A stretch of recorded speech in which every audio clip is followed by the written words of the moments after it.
kembali lagi bersama saya Alvan Ramahardika. Di video kali ini saya akan membahas tentang bab 12 yaitu Mikrotik, Failover, and Load Balance. Langsung saja kita ke videonya. Yang pertama ada konsep.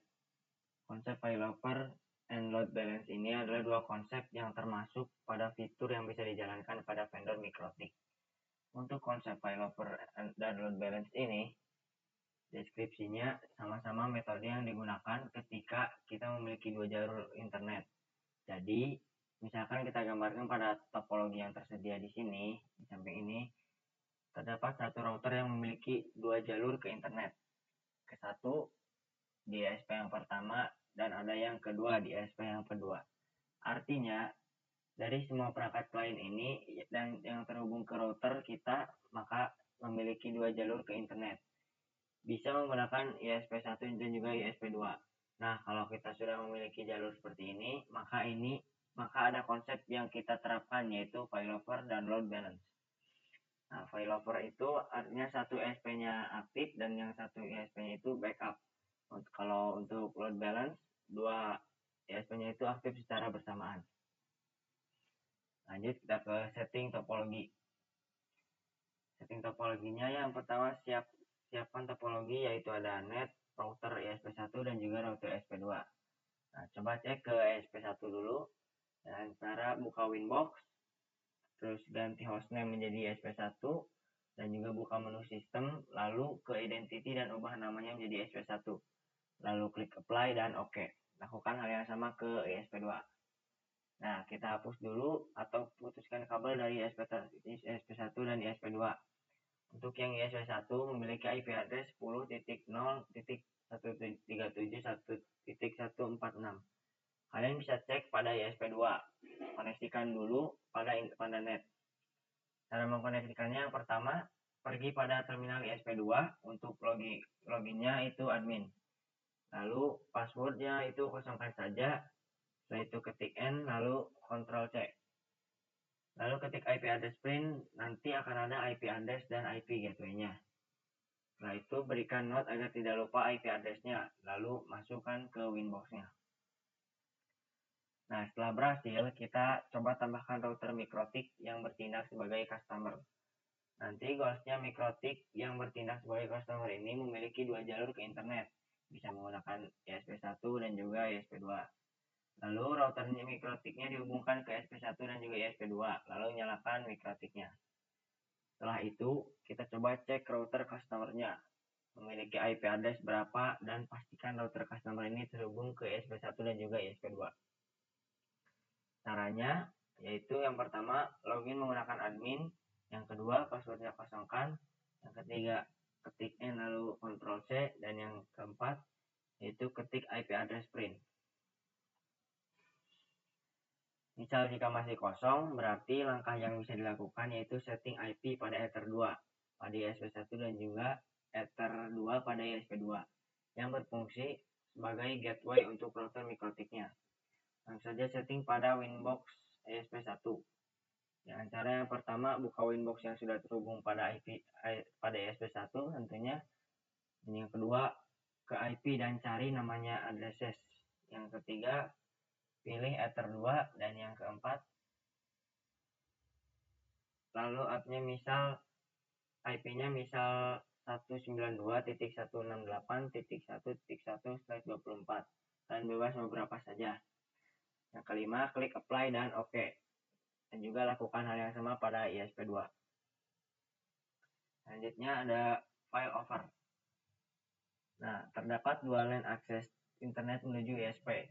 Dengan kriteria satu aktif dan juga satu backup. Yang aktif hanya satu. Jika ingin berpindah menggunakan jalur internet satunya, bisa dimainkan parameter distance. Jika main link down, maka jalur internet akan dialihkan menggunakan link backup.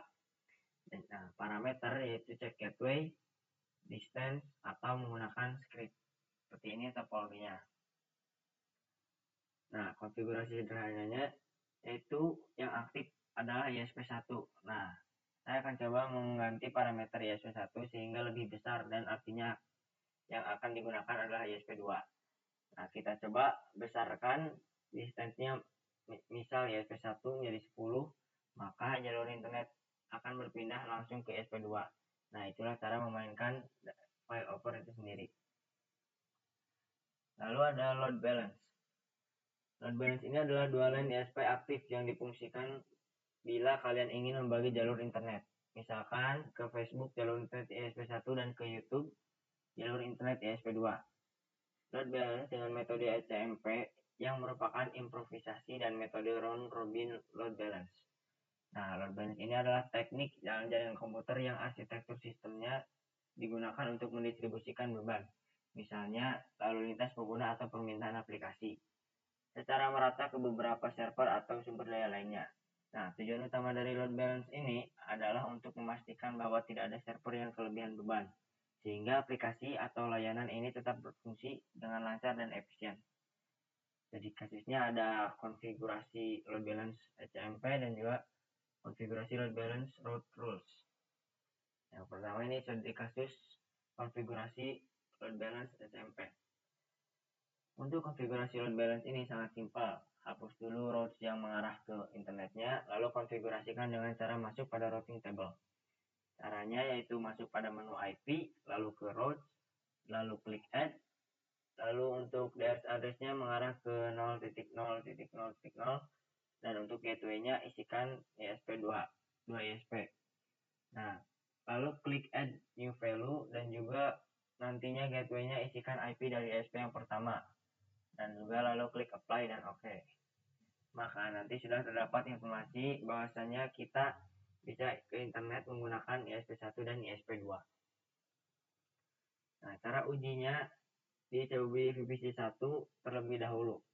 Caranya yaitu klik 2 kali pada VPC1-nya, lalu klik IP DHCP, dan nantinya akan mendapatkan IP address dan gateway-nya. Lalu klik ping 8888. Ketika sudah berhasil bisa melakukan trace. Nah, ketik trace 8.8.8.8.8. Nah, bisa dilihat bahwa VPC1 kalau mau ke internet, dia pertama-tama melewatkan interface bridge route mikrotik terlebih dahulu. Kemudian lewat ESP2, setelah itu baru bisa internetan. Seperti yang pada gambar di topologi di samping ini. Nah, kita lanjut ke trace route. Trace route ini ya, coba di VPC1. Misal ingin ke Google, kira-kira menggunakan ESP yang mana? Nah, caranya ketik IP DNS 8.8.8.8, lalu show IP, lalu ping google.com dan pastikan sudah berhasil. Nah, yang keempat, lalu kita coba cek, misalkan VPC1 ingin ke Google, kira-kira menggunakan ISP yang mana? Nah, ketik trace google.com, dan ternyata kalau ke Google dari VPC1, dia lewat interface bridge terlebih dahulu, baru menggunakan ESP1. Nah, untuk trace route yang pertama, yaitu pada mikrotik terlebih dahulu. Caranya kalian buka pada menu Winbox. Untuk melakukan trace route bisa pergi ke menu Tools. Lalu cari yang namanya Trace Routes. Dan untuk trace route ini coba ping 8.8.8.8. Untuk protokolnya pilih ICMP. Lalu klik Start. Nanti bisa dilihat bahwasanya dari router mikrotik kita itu dia ingin ping ke internet, dia menggunakan ESP2. Untuk trace route ini pada sisi VPC, caranya yang pertama klik IP DHCP, nanti bisa dilihat IP address-nya. Dan juga lalu ketik ping 8.8.8 dan juga trace 8.8.8.8 ini. Jadi jika dilihat dari topologinya menggunakan ESP2 seperti yang ada pada topologi di bawah ini. Selanjutnya ada konfigurasi load balance route rules. Nah, konfigurasi load balance itu tidak hanya menggunakan ECMP, tapi bisa menggunakan konfigurasi load balance dengan metode route rules. Kita coba menggunakan metode route rules balance terlebih dahulu seperti yang tadi. Konfigurasi load balance route rules ini bekerja dengan sistem SRC address. Jadi kita bisa mendefinisikan misal untuk VPC1 ketika ingin internetan harus menggunakan ESP1. Dan untuk VPC2 ketika internetan harus menggunakan ESP2. Nah, itu bisa menggunakan route rules. Nanti kita akan melihat misalnya kata kuncinya adalah src address. Berarti VPC-VPC-nya itu nanti konfigurasi mikrotiknya akan berantakan. Maka dari itu kita bisa mendefinisikan VPC itu menggunakan IP static. Nah, mungkin sekian saja presentasi yang bisa saya sampaikan dalam video kali ini. Kurang lebihnya mohon maaf, dan jika ada salah kata mohon dimaafkan.